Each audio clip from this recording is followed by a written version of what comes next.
आप सभी को मैं प्रणाम करता हूं,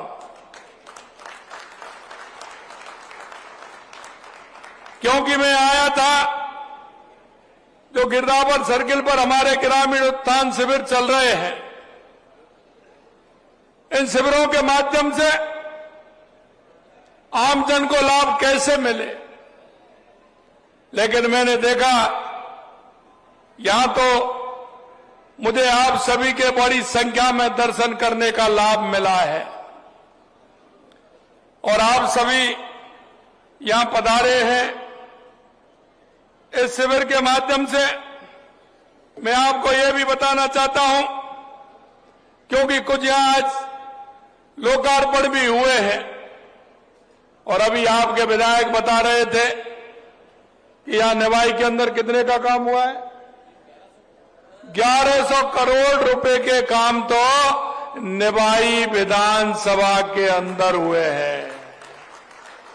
और ये बात मैं आपसे इसलिए कहना चाहता हूं क्योंकि सभी आप पढ़े लिखे हैं। आप इतिहास उठा करके देख लीजिए कि किसी भी सरकार ने 2 साल के अंदर एक विधानसभा के अंदर कभी भी 1100 करोड़ रुपए के काम अगर उन्होंने किए हो तो, क्योंकि हम जानते हैं कि राजस्थान की जनता की जो इच्छा और अपेक्षा है, आम जन जो सरकार से चाहता है, हमने हमारे संकल्प पत्र के माध्यम से कहा है कि राजस्थान का जो किसान हो, मजदूर हो, युवा हो, महिला हो, हमारी सरकार सभी के उत्थान के लिए काम करती है। आज का दिन टोंक जिले के लिए बेहद खास है, क्योंकि आज टोंक को 370 करोड़ रुपए की राशि के विकास कार्यों की सौगात भी आज मिली है। आज आपके जिले में शिक्षा, स्वास्थ्य, ऊर्जा, बुनियादी ढांचे, नागरिक सुविधाओं से जुड़े 282 करोड़ रुपए से अधिक राशि का 48 कार्यों का शिलान्यास हुआ है। इसी के साथ लगभग 88 करोड़ की राशि से 16 विकास कार्यों का लोकार्पण हुआ है। आप सभी को इन विकास कार्यों के लिए मैं बहुत बहुत बधाई देता हूं, बहुत बहुत शुभकामनाएं देता हूं। मित्रों, लगातार आप देख रहे हैं कि हमारी डबल इंजन की सरकार, देश के यशस्वी प्रधानमंत्री नरेंद्र मोदी जी के नेतृत्व में लगातार हमारी सरकार काम कर रही है। और आपने ये भी देखा है कि 2014 के बाद देश के अंदर चाहे विकास हो, चाहे गरीब कल्याण की योजनाएं हो, चाहे दुनिया में बढ़ता हुआ भारत का गौरव हो, आपने अच्छी तरह से देखा है।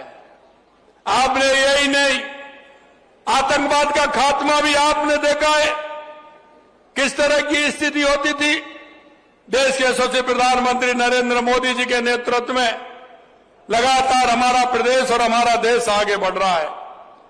साथियों, गरीब के बारे में वो ही जान सकता है जो गरीबी से निकला हो, जिसने गरीबी देखी हो, और किसान के बारे में वो जान सकता है जो किसान के दर्द को जानता हो। आप सभी जानते हैं, ये कहावत है, जिसकी नई फटी बेवाई वो क्या जाने पीर पर आई। क्योंकि उन माता बहनों को हम देखते हैं, दिन रात मेहनत करती हैं। मैं धन्यवाद देना चाहता हूं हमारी माता बहनों को। सुबह सबसे पहले सुबह जगती हैं 4 बजे, 4:30 बजे, और रात को उनको 11 और 12 बजते हैं सोने के लिए। हम उनके दर्द को भी जानते हैं, इसलिए देश के यशस्वी प्रधानमंत्री नरेंद्र मोदी जी महिलाओं को आगे ला करके हमारी बहन कैसे आगे बढ़े, इसे लेकर के लिए लगातार काम कर रहे हैं। और आपने देखा है, जो भी कोई हमारी योजना होती है वो हमारी बहनों के नाम होती है। इसका आप देख सकते हैं बहनों के नाम क्यों होती है। और अभी नहीं होती, पहले से ही होती है, क्योंकि जब हमें धन की आवश्यकता होती है तो हम लक्ष्मी माता की पूजा करते हैं, तो लक्ष्मी माता हमें धन देती है। और जब हमें बुद्धि और विवेक की आवश्यकता होती है तो हम सरस्वती माता की पूजा करते हैं, तो वो हमें बुद्धि और विवेक देती है, और जब हमें शक्ति की आवश्यकता होती है तो हम दुर्गा माता की पूजा करते हैं, तो वो दुर्गा माता हमें शक्ति देती है। इसलिए मेरे भाई और बहनों, हमारे देश के यशस्वी प्रधानमंत्री नरेंद्र मोदी जी कहते हैं कि अगर हमारी माता बहनों का उत्थान होगा तो हमारे प्रदेश का उत्थान होगा, हमारे देश का उत्थान होगा। और इसलिए मैं कहना चाहता हूं कि आप कोई भी योजना देख लीजिए, अगर खाते खुलवाने हैं तो बहनों के नाम खुलते हैं, अगर आवास प्रधानमंत्री आवास मिलता है तो बहनों के नाम मिलता है कि नहीं मिलता है? मिलता है ना, आवास मिलता है वो बहनों के नाम से ही मिलता है।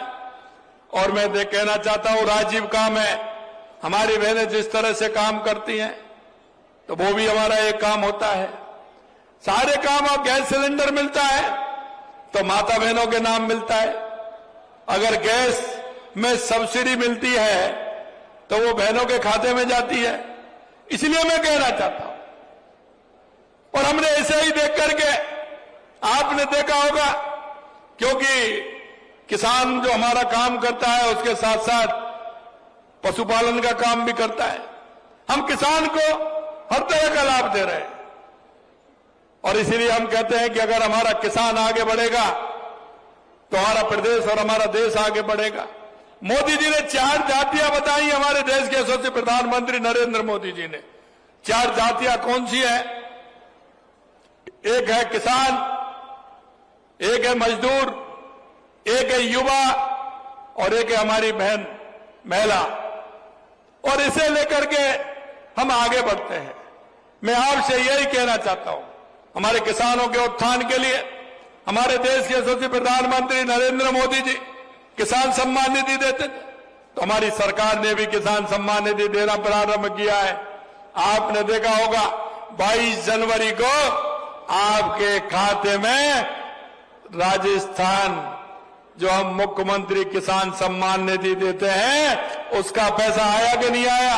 22 जनवरी को किन किन के खाते में आया, जरा हाथ उठाइए। तो ये देश के यशस्वी प्रधानमंत्री नरेंद्र मोदी जी के द्वारा चलाई गई किसान सम्मान निधि योजना में मिलता है। यही नहीं, हमारी बहनें, जैसा मैं कह रहा था, पशुपालन भी किसान का एक आर्थिक स्थिति को मजबूत करता है, और इसीलिए हमने उसके साथ साथ गौपालक कार्ड भी दिया है। लेकिन उसके साथ हमारी बहनों को, क्योंकि बहनें सुबह जलती हैं, सुबह जल्दी जग करके, सुबह जल्दी जगती है ना, सुबह जल्दी जग करके गाय भैंस की व्यवस्था करती है, गाय भैंस का दूध निकालती है, डेयरी पर देने जाती है। तो हमने कहा हमारी माता बहनें जल्दी जगती हैं, लेट सोती है, तो उनको उसका लाभ मिलना चाहिए। डेयरी से आप मां बहनों को 5 रुपए लीटर का अनुदान हमारी सरकार देती है, 5 रुपए लीटर का। और इसलिए मैं कहता हूं, मैंने बहनों से कहा कि वो 5 रुपए लीटर आपका है, आप उसको पूरी तरह से उपयोग में लें। मित्रों, हमारे गांव की संस्कृति और हमारी परंपरा, कृषि और पशुपालन हमारा आधार है। निश्चित रूप से उस आधार को हम मनाएं। देश के यशस्वी प्रधानमंत्री नरेंद्र मोदी जी ये भी कहते हैं कि जब गांव आगे बढ़ेगा तभी देश आगे बढ़ेगा। यह सोच उनके ग्रामीणों को लेकर के गर्मा में जीवन जीने के लिए है, बुनियादी सुविधाओं को विकसित करने के लिए है। आपने देखा गांव गांव में शौचालय बना करके हमारी माता बहनों को सम्मान देने का काम किया। और क्योंकि आप देखते हैं कि पहले गांव में स्थिति कैसी थी, माता बहनें सुबह जल्दी जग के शौच के लिए जाती थी, रात को अंधेरे का इंतजार करती थी, वो सम्मान उन्होंने दिया है। पीएम आवास जो मैंने कहा, जल जीवन के माध्यम से गांव में नल से जल भी आ रहा है। हाल ही में मोदी जी ने विकसित भारत जी राम जी कानून को लेकर जो आए हैं उसमें भी आपने देखा है, ये कांग्रेस वाले कहते हैं। मेरे पास सरपंच आए थे, सरपंचों ने कहा कि साहब ये नरेगा की जो स्कीम है इसमें इस तरह की व्याधा है, आप इसको ठीक करिए। हमने 60-40 का रेशो दे करके 100 दिन से 125 दिन भी किए और उनको काम भी सुनिश्चित किया है कि वो सरपंच अपनी मर्जी से अपनी पंचायत क्षेत्र में पूरा काम करा सकता है, जिससे किसी तरह की परेशानी नहीं हो। उसके लिए भी मैं कहना चाहता हूं, गांव में ऐसे स्थायी विकास कार्य होंगे जो गांव में जल सुरक्षा, बुनियादी ढांचा, आजीविका संवर्धन जैसे मददगार कार्य होंगे। इस योजना के माध्यम से इतने बड़े पैमाने पर काम हो सकता है। पूरा काम पारदर्शी तरीका से होगा, पहले पता ही नहीं चलता कितना काम कहां हुआ है। और मैं आपसे कहना चाहता हूं, इसमें श्रमिकों को भी पैसा मिलेगा। और इसमें एक किसानों की बात आती थी, किसानों की बात आती थी कि जब फसल कटाई का समय होता था तो वो कहते थे कि साहब नरेगा तो फसल की कटाई के समय नहीं होगा, क्योंकि अगर उसमें होगा तो वो किसान खेती कियारी के काम से वंचित हो जाएगा, जो उसको एक्स्ट्रा पैसा मिलता था। हमने कहा है किसान का जब खेती का समय आएगा उस समय कलेक्टर से कह करके हम उसमें उस काम को, नरेगा के काम को बीच में बंद कराएंगे। उस 2 महीने का समय उसमें है, उसमें कितना समय दे करके आप बंद करा सकते हैं वो हम दे सकते हैं, जिससे उस गरीब को दोनों लाभ उसके मिल सके। इसके लिए भी हम काम कर रहे हैं। मेरे भाई और बहनों, हमने लगातार कहा था कि राजस्थान के लिए चाहे बिजली हो, पानी हो, सड़क हो, शिक्षा हो, चिकित्सा हो, लगातार हमारी सरकार उसके लिए काम कर रही है।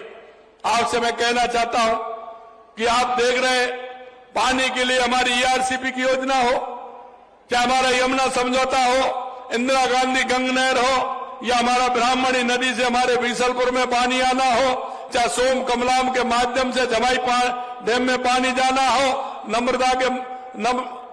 नर्मदा के माध्यम से हमारे सांचौर और बाड़मेर में पानी आना हो, या माई डैम के माध्यम से हमारे बांसवाड़ा डूंगरपुर में पानी आना हो। हमने इन सभी के लिए लगातार हमारी सरकार काम कर रही है और आप लगातार देख रहे हैं। और जब हम ये काम कर रहे हैं तो ऊपर वाले की भी कृपा हो रही है, बारिश हो रही है ना, अच्छी बारिश हो रही है ना। सबसे ज्यादा अगर आपका बीसलपुर बांध चला है तो कितने दिन चला है? 100-150 दिन। कन्हैयालाल जी, बीसलपुर कितने दिन चला है? 135 दिन। 135 दिन तो आपका बीसलपुर चलता ही रहा है, इतनी बारिश हुई है। और अभी आप देख रहे मावट भी पड़ गई, पड़ी है कि नहीं पड़ी? मावट हुई है कि नहीं हुई है? और फसल कैसी है? फसल कैसी है मैं किसानों से पूछना चाहता हूं भाई, क्योंकि जब आप कहीं जाते हैं रिश्तेदारी में तो आपसे 2 ही बात पूछते हैं कि नहीं पूछते हैं? जब कहीं जाते हो कि फसल वगैरह कैसी है साहब आपकी बताइए, और दूसरी बात पूछते हैं कि दूध वगैरह हो रहा है कि नहीं हो रहा है। यही पूछते हैं कि नहीं पूछते हैं?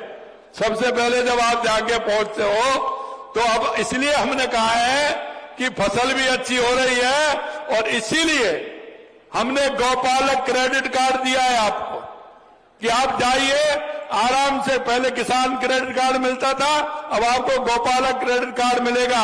पहले उसमें 1 लाख रुपए देते थे, अब पशु की कीमत ज्यादा हो गई है तो हमने वो 1.5 लाख रुपए कर दिया है, और वो भी बिना ब्याज के। तो उसका फायदा हुआ है कि नहीं हुआ है?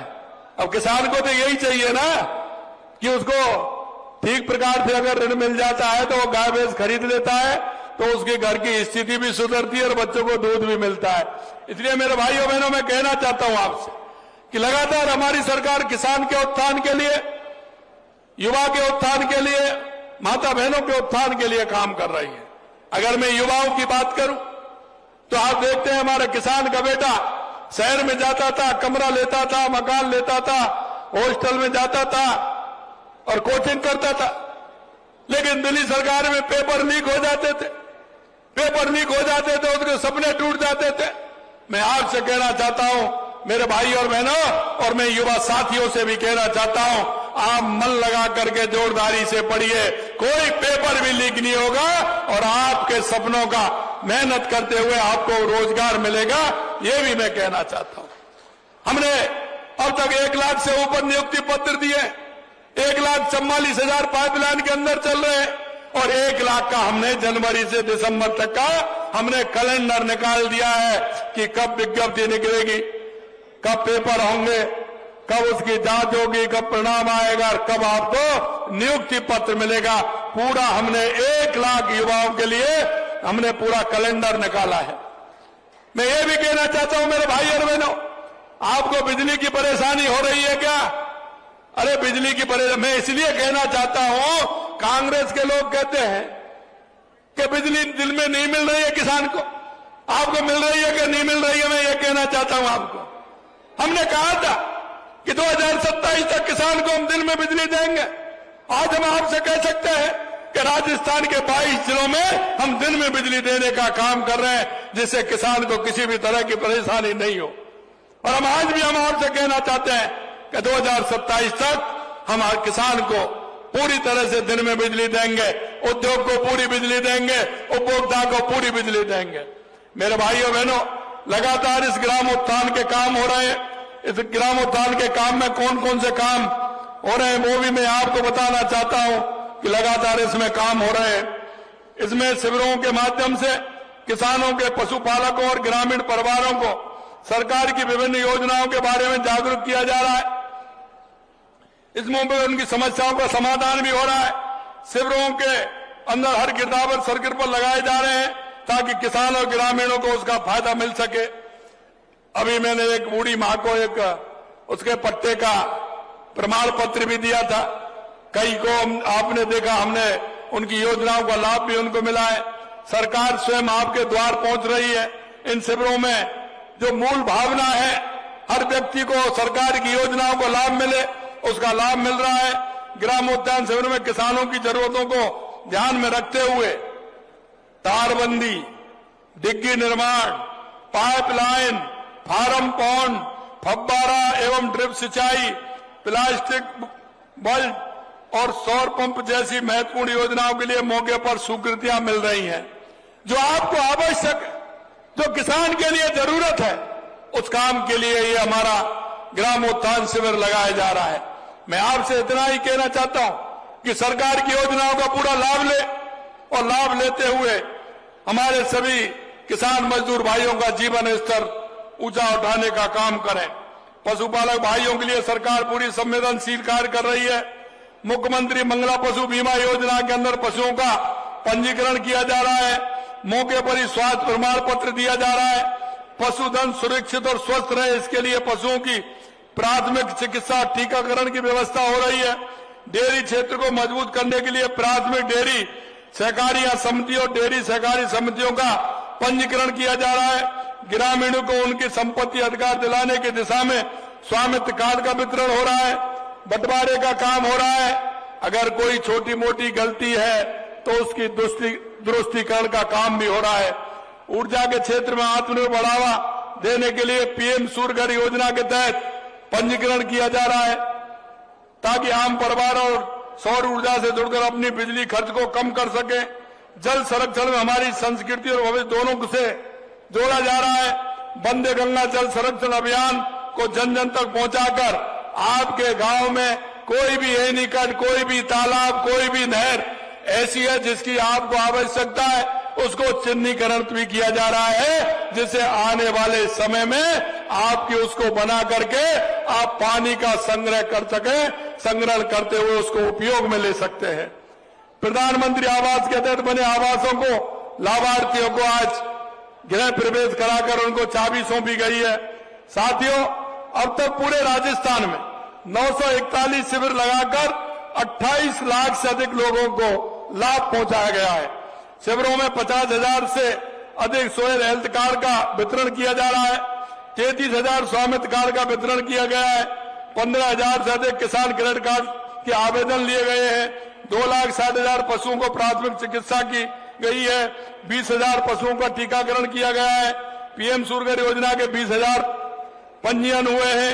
इसलिए मैं कहना चाहता हूं मेरे भाइयों, देश के यशस्वी प्रधानमंत्री नरेंद्र मोदी जी कहते हैं कि सबका साथ, सबका विकास, सबका विश्वास और सबके प्रयास से लगातार हमारी यह सरकार काम कर रही है। अंत में मैं आपसे इतना कहना चाहता हूं मेरे भाइयों, क्योंकि लगातार हमारा किसान कठोर परिश्रम करता है और कठिन परिश्रम करते हुए वो अपना जीवन यापन करता है। हम चाहते हैं कि हमारे किसान को हमारी हर योजना का लाभ मिले, हमारे मजदूर को मिले, हमारे गरीब को मिले, हमारी माता बहनों को मिले, हमारे युवाओं को मिले, और लगातार इसके लिए हम काम कर रहे हैं। आपने देखा होगा 2 साल में हमारा ये लगातार शिविर चल रहे, हमारा चौथा 5वां शिविर हमारा ही है। हम चाहते हैं कि हमारे लोग गांव में, पंचायत में, गिरदावर सर्किट पर आकर के आपको कामों को पूरा करें। मैं इतना ही कहूंगा कि जो हमारी योजनाएं हैं उन योजनाओं का लाभ आम जन तक पहुंचे। कांग्रेस के लोगों से जब मैं कहता हूं, क्योंकि कभी उन्होंने काम नहीं किया, काम उन्होंने इसलिए नहीं किया, जब मैं उनसे कहता हूं, मैंने कहा 2 साल बनाम 5 साल, मैं उनको ये पेपर देता हूं। ऐसी मेरी योजनाएं जो हमने 2 साल में की है, उन्होंने 5 साल में नहीं की। जब मैं ये कहता हूं तो ये कोई जवाब नहीं देते। कभी एसआईआर की बात करते, भाई एसआईआर की बात करते हो, ये तो हमने पहले ही कह दिया। क्या इस प्रदेश में, देश में घुसपैठी रहने चाहिए क्या बांग्लादेशी रहने चाहिए? मैं आपसे पूछना चाहता हूं, अरे ऐसे लोगों को भगाना है कि नहीं भगाना है? इनका क्या है कि वोट की राजनीति करते हैं, तुष्टीकरण की राजनीति कर रहे हैं। भाई हम तो ये बताओ, एसआईआर में तुमको क्या नुकसान है? एसआईआर में जो भारत का नागरिक है, कोई किसी जाति का हो, किसी धर्म को, उसके लिए कोई दिक्कत नहीं है। लेकिन जो बाहर के लोग हैं, जो गलत तरीके से आकर के नाम लिखवाए हैं, क्या उनको नहीं भगाए? हम निश्चित रूप से भगाएंगे, एक एक को भगाएंगे, चाहे वो कोई भी हो। किसी तरह की चिंता करने की जरूरत नहीं है। मेरे भाइयों, वो कहते हैं कि आपने स्कीम का नाम बदल दिया। अरे भाई, हमने तो स्कीम को सुधारा है, हमने तो उस स्कीम को सुधारा है। सभी सरपंच मेरे पास आए, उन्होंने कहा कि साहब ये बहुत अच्छी स्कीम ला दी। आप जब हमारी ग्राम सभा होती है पंचायत के अंदर, तो ग्राम सभाओं में हमारे हर व्यक्ति का काम है कि वो ग्राम सभा में जाकर के जो अपनी पंचायत में काम कराना चाहते हैं, उन कामों की सूची उसमें बने, उसमें प्रस्ताव लिया जाए। उन प्रस्तावों के माध्यम से, बीजी राम जी के माध्यम से उस ग्राम पंचायत में काम होंगे। उन काम होंगे वो जो किसान को आवश्यकता है, वहां के लोगों को आवश्यकता है। तो क्या हम एक बताइए, हम ग्राम पंचायत के लोगों के मन के हिसाब से काम करना चाहिए कि नहीं चाहिए? यह मैं पूछना चाहता हूं आपसे। क्या गांव के लोगों के माध्यम से पूछ के काम करना चाहिए कि नहीं चाहिए? यही है, इसमें बीजी राम जी में लगातार हमारी सरकार काम कर रही है।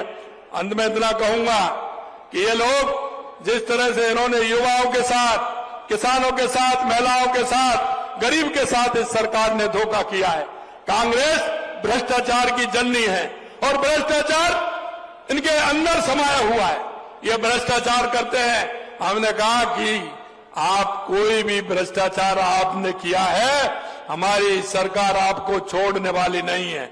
लगातार आपने देखा है 450 से ऊपर लोगों को हमने जेल की सलाखों में पहुंचाया, उन लोगों को जिन्होंने युवाओं के साथ धोखा दिया। और मैं ये भी कहना चाहता हूं मेरे भाई और बहनों कि अगर किसी ने गलत किया है, कांग्रेस के लोगों को भी कहना चाहता हूं कि हमारी सरकार उनको किसी कीमत पर छोड़ने वाली नहीं है। और मैं आपको भी विश्वास दिलाता हूं कि हमारी सरकार जो संकल्प पत्र में जो हमने आपके सामने एक एक वायदा किया था, हम एक एक वायदे को पूरा करेंगे, एक एक वायदे को पूरा करेंगे। अंत में मेरे युवा भाई बहनों से कहना चाहता हूं कि आप मन लगा करके पढ़िए। आपका ये भाई, आपका ये चाचा, आपका ये काका पूरी तरह से आपके साथ है। हम आपको नौकरी भी देंगे और नौकरी देने वाले भी आपको बनाएंगे कि आप राजस्थान में आइए। क्योंकि हमारा राजस्थान किया हमने, 8 लाख करोड़ के एमओयू हमारे धरातल पर आ गए। उनके छोटे छोटे हमने और उद्योग भी लगाने हैं। मैं युवाओं से कहना चाहता हूं कि वो आइए, युवा पॉलिसी भी लेकर के आए हैं, उनको हम बिना ब्याज के ऋण भी दे रहे हैं। उससे आइए, आगे आकर के अपना काम भी खोलिए, जिससे कि आप नौकरी लेने वाले नहीं, नौकरी देने वाले बने। यही मैं आप सभी से कहना चाहता हूं।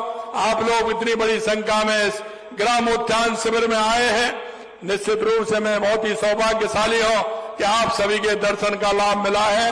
आप सभी को बहुत बहुत धन्यवाद। जय हिंद, जय भारत, जय राजस्थान।